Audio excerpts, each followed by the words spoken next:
Budidaya ikan merupakan kegiatan yang memerlukan air dengan kualitas air yang baik. Budidaya yang dilakukan secara intensif dapat menurunkan kualitas air.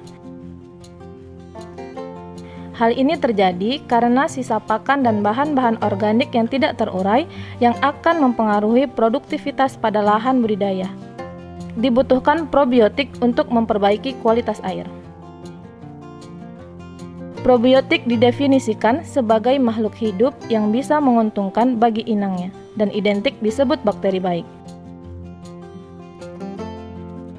Di bidang perikanan, biasa digunakan sebagai pengontrol kualitas air.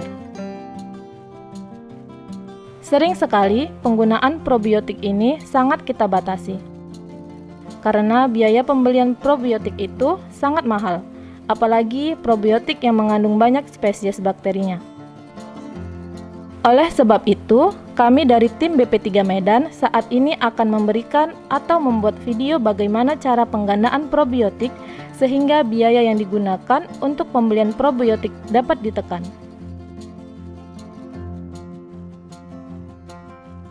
Penggunaan probiotik pada umumnya kita akan lebih efektif bila mana kandungan probiotik atau bakteri dalam probiotik itu jumlah jenisnya banyak, sehingga jenis-jenis bahan organik yang beracun itu dapat dinetralisir oleh bakterinya untuk menekan biaya-biaya pengadaan probiotik.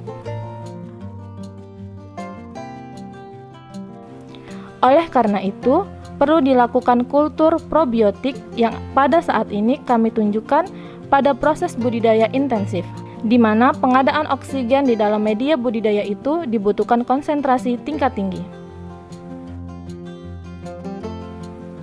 Berikut ini adalah langkah-langkah kultur probiotik dengan sistem aerob untuk budidaya ikan dengan padat tebar tinggi. Menyiapkan alat dan bahan. Alat yang digunakan antara lain drum 50 liter, aerator, selang aerator, pengaduk, timbangan, blender, kompor gas, dandang, gayung, ember, sarung tangan karet, dan bor listrik. Bahan yang digunakan antara lain air steril, starter, ragi tape, bekatul, tepung ikan, dolomit, molase, dan enzim. Komposisi bahan untuk pembuatan kultur probiotik antara lain air yang telah steril 50 liter, 0,5 liter starter, 1 ons ragi tape, 1 kg bekatul, 1 kg tepung ikan, 2 kg dolomit, 5 liter molase, dan 50 gram enzim. Proses sterilisasi air dan molase. Proses sterilisasi dilakukan dengan cara merebus air dan molase hingga mendidih dengan tujuan untuk menghilangkan atau membunuh bakteri yang tidak diinginkan. Melarutkan dolomit. Larutkan dolomit dengan cara melarutkan dolomit ke dalam ember yang telah berisi 5 liter air. Aduk hingga merata. Diamkan selama 1 menit. Pisahkan larutan dengan ampasnya.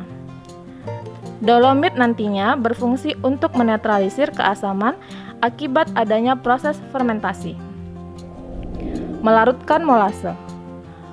Larutkan molase ke dalam ember yang berisi 15 liter air. Aduk sampai homogen. Pencampuran bahan-bahan kultur probiotik. Siapkan drum 50 liter yang sudah diberi lubang. Fungsi lubang ini sebagai tempat selang masuk dan keluarnya udara dari dalam drum. Pencampuran bahan-bahan kultur probiotik dimulai dengan memasukkan larutan dolomit, larutan molase, tepung ikan, bekatul, dan ragi yang telah dihaluskan.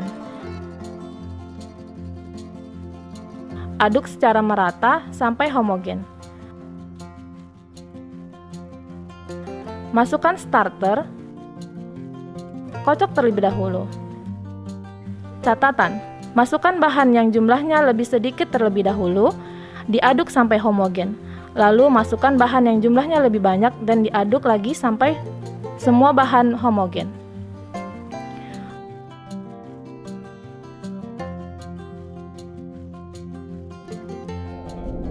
Langkah selanjutnya, masukkan selang aerasi sampai menyentuh dasar drum.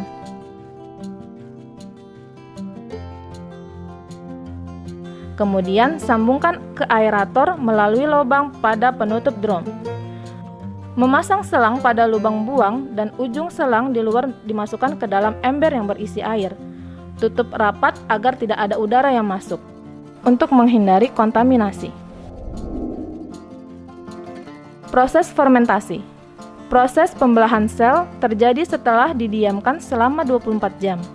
Setelah 24 jam, penutup drum dibuka. Kemudian aduk kembali hingga merata. Proses ini berlangsung selama 72 jam atau selama 3 hari. Probiotik yang telah dikultur bisa digunakan setelah 24 jam. Kegiatan ini merupakan siklus pertama dari kultur probiotik selanjutnya untuk kultur kedua dan kultur ketiga. Sisakan 5 liter untuk kultur berikutnya dengan proses dan bahan yang sama. Untuk siklus ketiga, sisakan 50 liter dengan bahan dan proses yang sama. Untuk proses bisnis, dari 0,5 liter inang probiotik akan menghasilkan 245 liter, di antaranya 95 liter di siklus pertama, 50 liter di siklus kedua, dan 100 liter di siklus ketiga. Setelah 3 siklus, habiskan semua bahan dan tidak bisa dikultur kembali. Jika ingin membuat kultur berikutnya, lakukan dengan inang probiotik yang baru. Kultur probiotik sistem aerob untuk budidaya ikan dengan padat tebar tinggi.